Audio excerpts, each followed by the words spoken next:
Well, Japan used to be a safe haven, and I'm a little bit worried about it.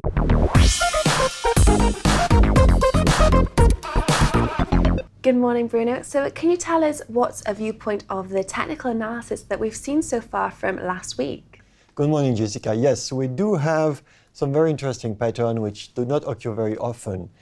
We have to see them in conjunction with each other. First, let's look at the gold price. And what we noticed here on this chart is really a very sharp rise on the weekly chart here, a very sharp rise from 1100 to 1260 about. This rise ended with a spike. That means the high prices were somehow rejected, even though we still have a very strong momentum. And then we can see that together at the same time on Thursday on the 10-year yield from the US. We had so-called island reversal. An island reversal is kind of a little lonely bar alone with some empty space left and right. And this usually, as we have then the following day, a big move up compared to the descending trend so far. This is usually a reversal sign. That means an end of a short-term trend. And this is relatively rare. We don't see that in the past. So this is significant. Significant, you will see also on the sector, right? And on the financial sector, we see that as well. Here we have again this small island reversal alone, while mostly all the banks were coming down in the past 2 or 3 weeks. And Bruno, can you tell us why this is so significant? Well, you see, if we have something happening like that, like an island reversal, and we look at a related market where people have been fleeing to, for example, utility. Utility has been a defensive sector. Everybody was scared in the last 2 or 3 weeks. So you see a big rise there.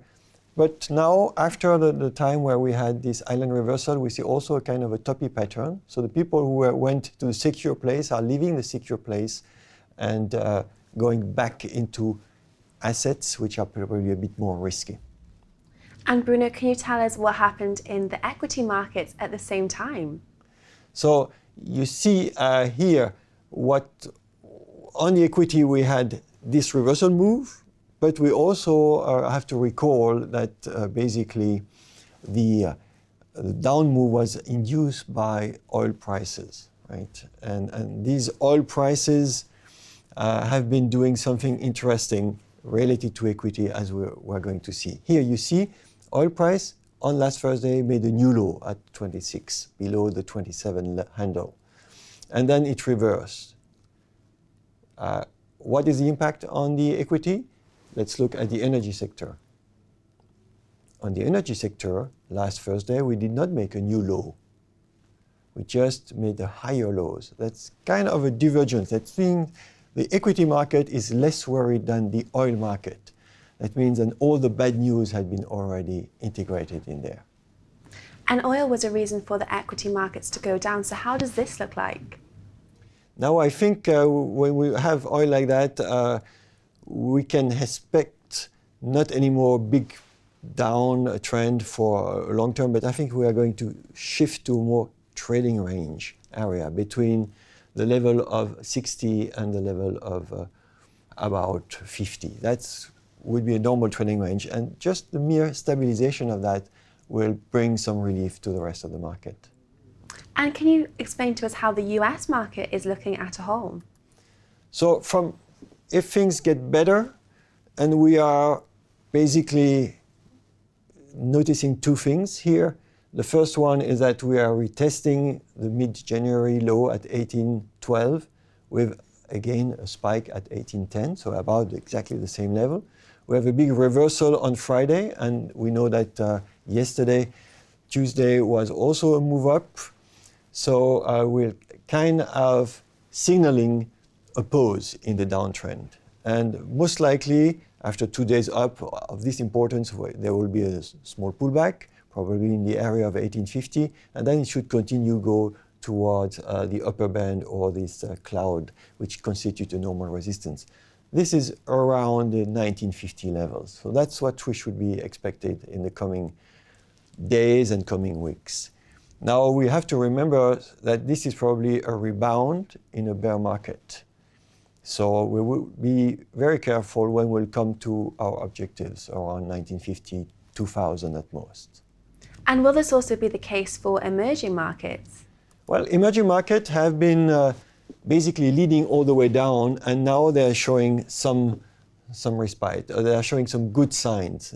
Namely, for example, the China versus S&P is stopping to go down. It's kind of bottoming. There is also some rotation there. The last two markets which were relatively holding well were China and India.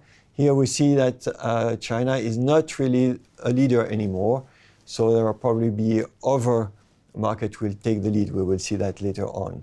If we look at India, India was the one which seems to resist the most, but basically it's probably a market which is not too liquid, and in the last week we had also a new low, so that indicates there was some trouble, and maybe some of the trouble is not over yet. So that was China and India. What about Japan? Well, Japan used to be a safe haven, and I'm a little bit worried about it. I have been telling for already 3 or 4 months that I didn't like this black line, which is a dotted line, which represents the ratio of the performance of Japan versus the S&P, and that was coming down. And that, of course, is hindering a rebound of the Nikkei. In addition, we have this orange line, which is representing the strength of the yen, and it's moving sharply up. So again, because it has an influence on export industry, and it will tend to hinder also the Nikkei. So there will be a rebound, but probably it will remain nicely below the main downtrend line. And finally, Bruno, what about Europe? Well, Europe is really almost a dog. We see that the relative strength of Europe versus the S&P is down very regularly. It has not changed, has not given a new signal. So at best, it can rebound, but a little bit less than the S&P. So probably there, the chance of a rebound are limited also by the descending trend line. Fantastic. Well, Bruno, thank you so much for coming in once again today and sharing your insights with us. You are welcome. That's all from myself and Bruno, but for all the latest Dukascopy updates and interviews, do keep clicking back. Goodbye for now.